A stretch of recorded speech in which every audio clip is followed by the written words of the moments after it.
10 दिन पहले इस भजन को गाए हैं, यूट्यूब पे आप लोग सभी सुने हैं।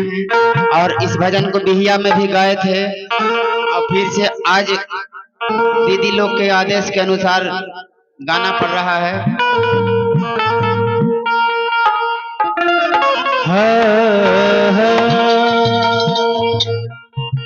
बैठ जा बाबू। अरे की छोटा की बहिनिया हमारे शिव के चरित्र करावता, अरे की जाएगा नई हरवाई सैया फोनवा कई के बोलावता।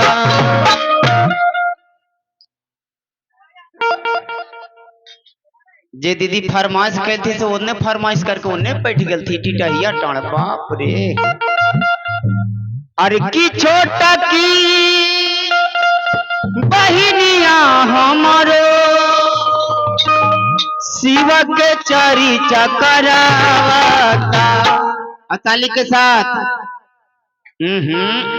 अभी नहीं, इधर बजावे दा, हमरो लाइन लेंथ खराब हो जाए वैसे।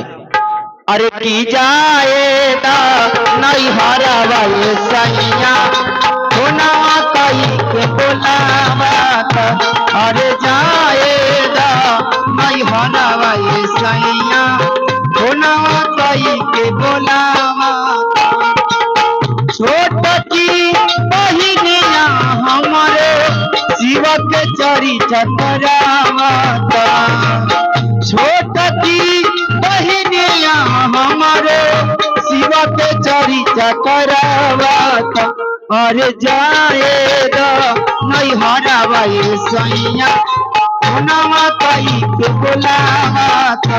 अरे जाएगा नहीं हरवाई सैया फोनवा कई के बोलावता।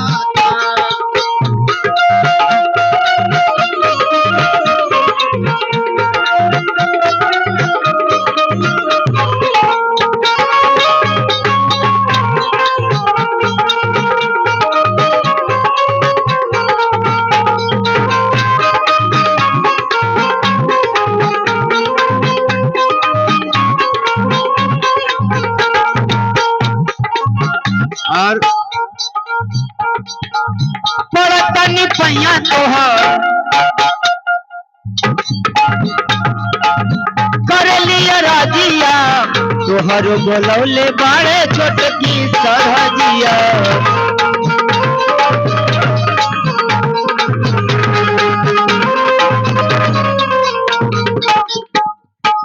का रही है बेचारी।